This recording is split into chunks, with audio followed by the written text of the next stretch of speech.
And welcome once again to EWTN's Bookmark. Our guest author is Anthony E. Clark, PhD. His book, Catholicism and Buddhism, The Contrasting Lives and Teachings of Jesus and Buddha, published by Cascade Books, available through the EWTN Religious Catalog, EWTNRC.com, all things Catholic. Pleasure to see you again. Good to see you. Very good to see you. You did a mini-series for us. I did. A while back, and we did a book, and you were obviously on with Father Mitch, kind of talking about this same topic. So I know you had a connection with China, right? Okay, because of the series that you did for us.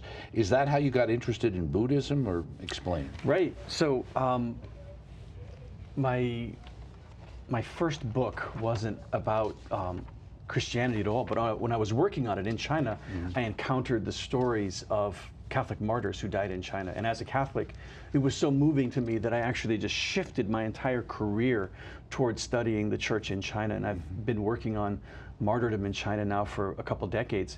And what's interesting about that is the Catholic community is growing exponentially, and especially the Protestant community. And Buddhism isn't really growing that quickly. But you do find this kind of... Is that, you're talking about in China, itself now? Right now, in China. That's also that's why the state's worried, isn't it? Oh, the state's very worried. Of course it is. I mean, it's worried about the growth of any religion. Right. But I mean, the question of suffering and the question of life, if you're in China, there are really two places, well, three places: communism, which isn't very helpful, Buddhism, or Christianity. And this interest in Buddhism emerged largely from living in China, encountering Buddhists, and really interrogating what's the difference between, trying to find a way to deal with that's life. how your interest came. Why do you think there's so much interest in the West for Buddhism, especially these days? Right.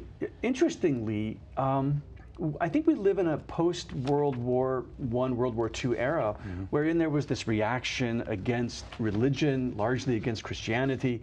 And you start to see in the 1950s, with Jack Kerouac, Allen Ginsberg. Yeah, you brought him up. I didn't realize he was a Buddhist. Right? This so-called beatnik generation. Yeah, I never connected the beatniks with Buddhism either until I read your book. If you read Dharma Bums, you see the Buddha appearing, and Kerouac's poetry loves to talk about the Buddha, and he considered himself a Buddhist.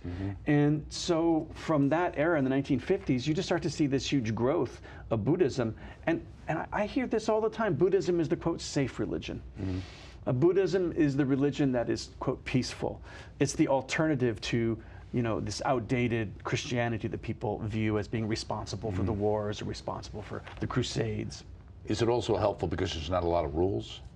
Well, there are rules in Buddhism. The thing is, there are not rules in American Buddhism. Well, that's the thing. You talk about buffet Buddhism like a cafeteria Catholicism, right? So yeah, or at least Carl Olson does. Right. So you have, Carl, that's a great turn of phrase that Carl uses. No, I mean, a buffet Buddhism is a real thing. And I think in America especially, you can go to any, household store and you'll find statues of the Buddha, but you won't find a crucifix or a statue of Our Lady. You might find Francis, but you'll find statues of Buddha, and that is an interesting question. Put in your garden or whatever. Right. And the big question is, what is American Buddhism? It's not quite like Buddhism in the rest of the world. It's really, like you said, this Zen idea of what they talk about. Zen masters, you hear about it with the Society of Jesus and these things out there. But it is like they pick and choose the things that they like. And what is it that they like about it, do you think? From my point of view, the thing that people typically like about Buddhism and Zen's become this catchphrase. Actually, Zen is a very small portion of Buddhists. Is it really? Okay. It's a very small portion of Buddhists, and it's a Japanese form of Buddhism, and it's the minority group of Buddhists in Japan. But why do we hear about it all the time? Well, because it's become, Zen and the art of motorcycle mechanics. Okay, Zen just the way people... So Zen has gained currency, and the beatniks used to love to talk about Zen. Okay. And Zen is a very iconoclastic form of Buddhism. So Zen Buddhism, for example, denies the utility of Buddhist sutras. It might study them, but it says that basically Zen Buddhism says kill the Buddha. So it becomes a kind of iconoclastic form of Buddhism, and a lot of Americans in the 1950s, 1960s, really into iconoclasm. Because they're basically rebelling against society and norms and stuff. Right, and I also think that for many people, Buddhism is a pluralistic alternative to having a creedal devotion to one particular religious identity. Well, you talk about in the beginning, and now you and Carl Olson wrote an article, right? Is that We what did. it was? And Yeah. that's kind of the premise or the germ for this particular The book? germ for this book was an article that I wrote with Carl Olson. That was, goodness, it used to be called This Rock, became Right, the Catholic old, Answers. Catholic yeah. Answers magazine. Right. And we wrote an article, got an enormous amount of response. I'm sure I read that. We were here chatting with Father Mitch Pacwa, who said in the back room, I think just after makeup, said, y'all should write a book about Catholicism and Buddhism. Right. And that, Yeah, because Mitch had done some stuff on New Age and oh stuff goodness, like a that. lot, Right, yeah. right. So that really inspired this project. Now, in the beginning here, with the forward Carl wrote, he talks about the idea that about 1% of Americans identify as Buddhism. You know, Hawaii is like 4%, California 2%, Delaware. Buddhism has fewer adherents in the 50 states than Islam, than Mormonism, than the Watchtower Society of Jehovah's Witnesses, or Eastern Orthodoxy, yet it appears in many ways to have a more substantial cultural footprint, This is as interesting. you were indicating. Right. Why? Again, I hear often that Buddhism is the quote-unquote safe religion. And it's also, I think, largely accepted. If you go to someone's home in our very secular country, Right. if they have a statue of the Buddha, people are not really that offended. But I've had people come into my home with the Sacred Heart image and ask that we can move into another room. Really? So there is this idea that... Well, that's because the Sacred Heart actually represents something that's real. Well, it represents, it absolutely represents something that's real. That's why they're bothered by it, I think, whether they realize it or not. And the interesting thing is here's the the Buddha most, doesn't really matter very much. well, here's the most merciful image. I mean, God's mercy for humanity. And then this statue of Buddha represents something very different. But it's an impression. It's a general impression. You talk about here, he said, we noted that Buddhism attracts Westerners, including more than a few Christians, because so many in the West desire spiritual vitality in the midst of the emptiness of secular life, long for inner peace in a world bursting with chaos and conflict. Buddhism has an apparently non-dogmatic, open-minded character. It attracts those eager to move beyond what they view as the rigid rules, obviously, and pick and choose. And here's a phrase that popped up, and I know there's been a lot of tumult about, the idea of mindfulness. Oh, right. Which I didn't realize, I guess, was central to Buddhism. Right, yeah.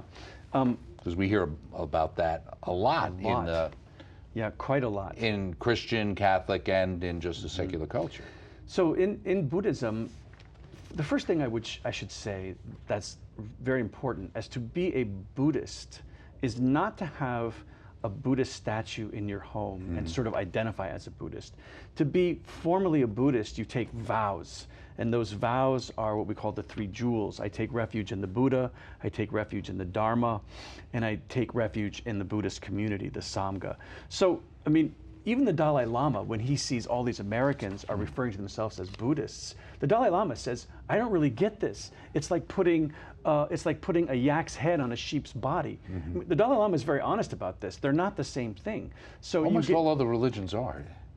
We're the ones who seem to always have the worry about offending people. Right, when we state what's true. We are, and you know, I am a third order Dominican. Our motto is Veritas. So this commitment to truth is one of the things I love about Ratzinger's work. But mindfulness is part of this Buddhist practice called bhavana, which is, I mean, there are all these techniques to attain nirvana, which I think people, they assume that it's this 1980s grunge band, 90s grunge band in Seattle, and nirvana is something completely different than what people assume. But mindfulness is a technique for viewing reality in a way that removes you from reality. You're supposed to be mindful and see things so that you realize that everything is passing, and therefore there's no impermanence, and therefore there's no I, there's no ego, there's no self. Now, this is very different than what people think it is. And the idea is to achieve a kind of awakening. Well, you say, however, it's my aim to help Christians become better aware that Buddhism and Christianity are not the same. Also, I guess the question, are they compatible, at least in the way some people have tried to, in the church even, make it compatible? There are two major traps, I think, with people who think about Buddhism, especially Christians. One trap is they see it as an excuse for being pluralist, as an excuse for kind of combining all religions. They all lead to the same path. And the second trap, I think, is to think that there's nothing from Buddhism that we can learn from. Right. And that second trap, I mean, Well, it's out of Vatican II, where it says there are rays of truth in all religions. And you know, if you look at the document Dominus Jesus, it says we can learn from other religions, and people often quote that. Click. But the next stage, the next part of the same passage is, but the church is under threat of a relativism that threatens the church to become pluralist. So you can't quote that out of context, or syncretist. So the reality is things like mindfulness and certain Buddhist practices, although they might seem benign, they're completely different. It's when you think about Christian prayer and Buddhist meditation, they're both maps to different cities. And to say that you can use a map to LA and a map to New York and get to the same place is not sensical. And I think Buddhists understand that more than many Westerners do. Right. And that's where the idea of double belonging comes in. Right. Yeah, I mean, you have books like, were it not for Buddhism, I would not be a Christian. You have an old book called Zen Catholicism. Right, I remember that. You have some of Thomas Merton's writings, especially his Asian journals. And those texts... Was Merton still a Catholic when he died? This is a really good question. You know. I mean, this is the million-dollar question. He was heading home to his monastery, and of course he was electrocuted in his bathtub. Right. But before that, in his journals, he's writing about, I had a dream that I was a monk in monk's robes, in the book. Right. And he thought that Buddhist mysticism can complement Catholic mysticism, and even I think one of his arguments was that we had lost it in the church, and that Buddhism should function as a kind of supplement to what Catholicism had lost. Right. Now, the format you decided to use in this book is like a Q&A. Right. Why'd you decide to use that format? Well, largely, you know, I teach a course every few years on the history of Buddhism in my class, and as a very devout, believing Catholic, I call myself very much a catechism Catholic, not a cafeteria Catholic. My students will frequently ask me, you know, Professor Clark, how is it that you can teach Buddhism and still be a Christian, still be a Catholic? How do you reconcile those two things? And you can ask that at some teachers at Catholic universities. No, mind you, in reverse. This is true, but we won't name anyone. So at the end of the day, I ask my students to compile questions that you think are really significant after the course. And these are fundamentally questions that emerged from my students. Questions like, is the Buddha a God? Or does Buddhism, can you say there's a theology in Buddhism? Well, that was the point you pick up, the idea that there seems to be this denial that it is or it isn't a theology. There is no theology in Buddhism, and I don't know a Buddhist who would argue there is a theology. In fact, the Dalai Lama, D.T. Suzuki, who was a great critic of Buddhism, Thich Nhat Hanh, even the ones who were sort of on board with Christianity as an good ethical system, all of the great Buddhist thinkers agree there's no theology in Buddhism. There's no God. At best, Buddhism is agnostic, because the question about whether or not there is a God is unimportant to Buddhism. I mean, if we think about what's the difference between Buddhism and Christianity in terms of its rules or its beliefs, one has a point. Christianity has a point, a purpose. Let's just say it has a purpose. But Buddhism has an aim, and there's a very huge distinction between an aim and a purpose. An aim is to be enlightened. A purpose is we're created by God, and God is that crucial, pivotal difference. We say Jesus identified himself as God and left the church and divine revelation to guide us to salvation. The Buddha identified himself neither as a God nor as a man per se, and told his followers to work out their salvation on their own. So it's like a works righteousness thing going on there? Yeah, so I mean, if one of the very complicated things to try and express in a very short book like this is what does it mean to live and die, right? So in Buddhism, you obviously have this idea of reincarnation and this idea of karma. So people in America think that you have good karma or bad karma. You know, good karma has a good My result. karma reign over your dogma. You used to see Right. that Yes. bumper sticker that was out The there. reality is Buddhism doesn't view karma in that way. Karma is like an elevator. You know, the whole idea is enlightenment, extinction. So when you do things with good karma, you go up or you go down. The Buddha was very insistent that he's not a god, he's not a deity, he's not a diva, and that when he died, he was gone. He was gone from this reality. So in Buddhism, they have what they call the kind of the Buddha body, the body of his the body of his person, and then the Dharma body, the body of his teaching, and that's all that lasts. Is that what the Dharma? The Dharma is his teaching. So after he dies, I remember Jethro Tull had Dharma for one. That I remember that song. Right. That was how I knew it. Right. Well, the last thing he says is you work out on your salvation on your own. Right. That is, it's up to you now. I'm not part of this process. Yeah, you talk about the fact that most people relate to like Siddhartha, that story, and they kind of relate to that as Buddha. But if he came from multiple reincarnations, did he stop reincarnating at some point? So, I mean, to understand the aim of Buddhism is crucial. The aim is nirvana or nibbana. And what is that? Nothing? What that is? Emptiness? Well, when Buddha was asked, is nirvana something or nothing? He said, I won't answer. Because he refused to answer that. It's extinction. The word means extinction. So if you extinguish yourself, how would you know you were ever extinguished?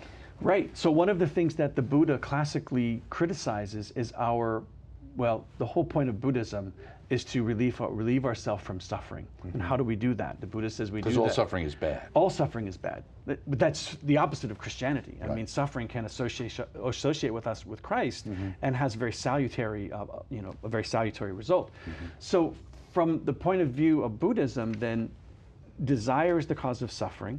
So we have to remove desire from our consciousness and our life. So the very desire to exist is what keeps us in this state of suffering. So rebirth is an optimistic name for re-death.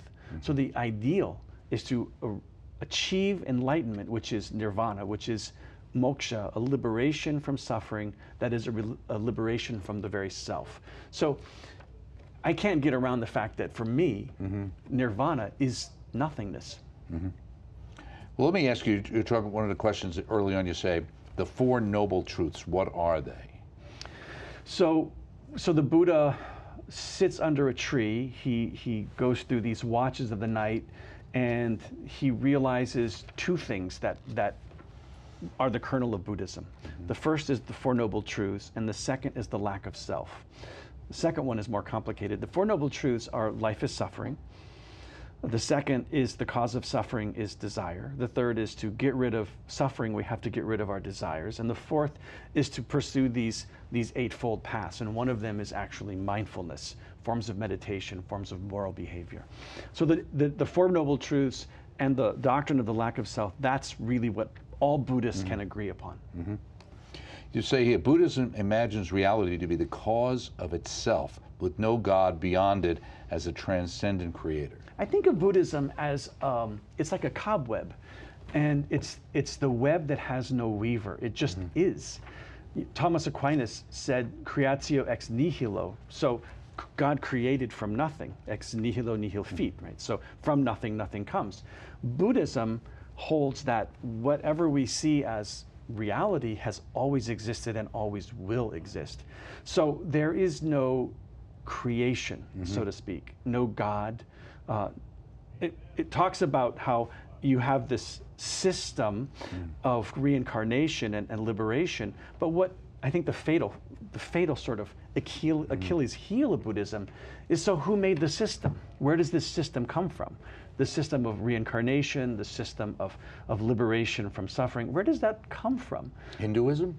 Well, I mean, Buddhism emerges from Hinduism, right? But at least Hinduism believes that there's some kind of great oneness, and that Hinduism believes that the soul is eternal. From Christianity, we have one life and an eternal soul. In Buddhism, you could have zillions and trillions of lives, and then your soul goes away. It's the flip opposite. You say here, I thought this was interesting. You got Peter Kraft. To be precise, God did not make humanity in his image to be, as Buddhism attempts to do, erased. Indirectly addressing this point, you say, Peter Kraft in his book, Making Sense Out of Suffering, says, I'm not a Buddhist. I cannot help viewing nirvana, erasure, as spiritual euthanasia.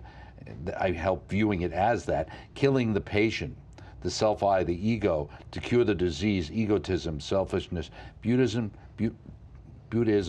eliminates the I that hates and suffers, yet, but there is also the I that loves. Buddhism seems to be simply unaware of the possibility of unselfish love, unselfish will, unselfish passion, unselfish self. Peter Kraft hits it precisely on the head of the nail there. I think that's one of the most lovely. Well, he's very good at these short sort of précis, these short consolidated statements. That's absolutely perfect. And I think too, one thing that Buddhism will never have, and that is, if we were created by a God and we were created imago Dei, that you and I were made in God's image, that somehow makes us far more important than something that needs to be eliminated. And being in God's image, we are sub-creators. Mm. We are people who feel passion and love, and those are the things that make us in God's image, good in God's image. I mean, you think about, everything is bad from a Buddhist point of view. At the end of the day, all karma is bad karma because it traps us in suffering. Creation is bad, or not creation, they wouldn't think of it as creation, but this reality is bad. Open the Bible and read Genesis. How many times does God say, and it was good? Right. And at the very end of the first chapter of Genesis, as if to say, not only good, it's very good, right? You go to Romans 8 and you see suddenly we are enlivened by the Spirit. I mean, we are good beings.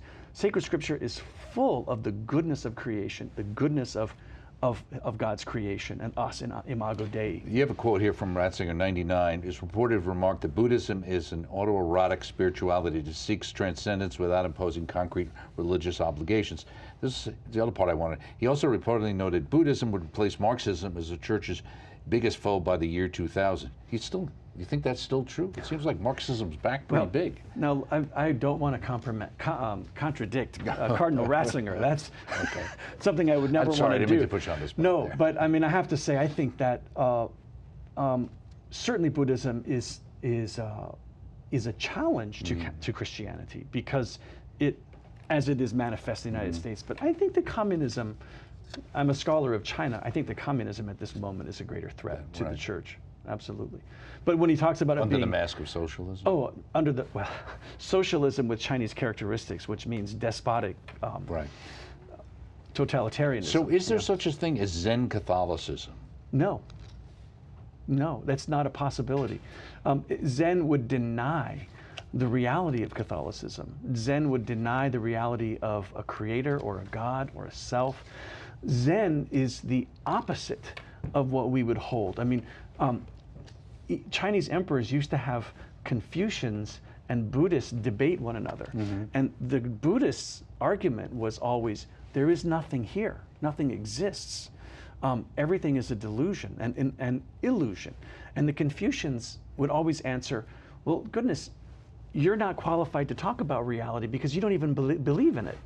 Right? So this is this interesting circular argument that one finds in Buddhism. So there can't be Zen Catholicism. And then there's this claim that Zen is not a religion.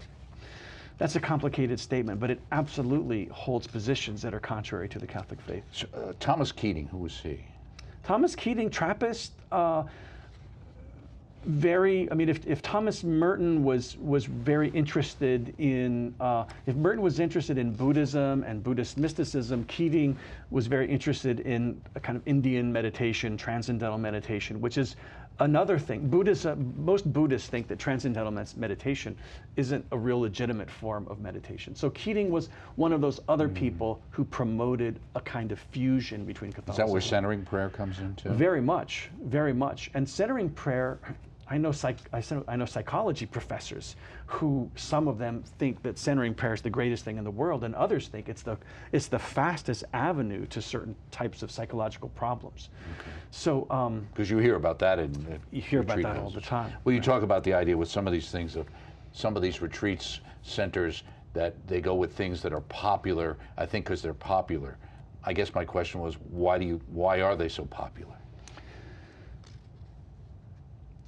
In the secular world, I mean, I've taught in 2 different university contexts, one at 2 state universities and the other at a Christian university. In state universities, there's less intellectual freedom than any place else. What I mean by that is you really just can't talk about religion, especially Christianity, in a secular context, in a state context. So I just think we live as Christians in a very secularized environment where we feel safer talking about Buddhism or centering prayer. But why don't we try Lectio Divina? Lovely. Why don't we try the Jesus prayer? I mean, I'm a Ruthenian Byzantine Rite Catholic. The Jesus prayer is incredibly effective in immersing oneself in Christ and the message of his mercy. So it's just, I think it's become popular because it's more accepted. Right. You talk about the idea they tend to emphasize personal intention rather than performance. Buddhists. Right. I mean, Ratzinger talks about it being autoerotic. I think in its true sense, what that means is it's self-focused. So the idea then is that I achieve my own enlightenment. And not only do I achieve my own enlightenment, but even in terms of karma and doing good actions, at the end of the day, those good actions are for my own liberation. So it is incredibly internal in that sense. And the whole, as a young boy, I was always taught, we're the hands and feet of Christ. Go out and be the hands and feet of Christ to the world. The parable of the talents. You don't bury it and come back and give what you get. Christian prayer seeks a relational encounter with God. God and man are not the same. One does not seek to find God within in Christian prayer, but rather to communicate with God the Creator, who is wholly other. Yeah, that's precisely, that encapsulates the whole book. Right. Okay. Well, happy we did that. Thank you so much. Thank you. Thanks for writing the book. Our author, Anthony E. Clark, PhD, Catholicism and Buddhism. The Contrasting Lives and Teachings of Jesus and Buddha. Quite interesting. Published by Cascade, available through our religious catalog. I'm Doug Heck. This has been EWTN's Bookmark. We'll see you next time. Thanks.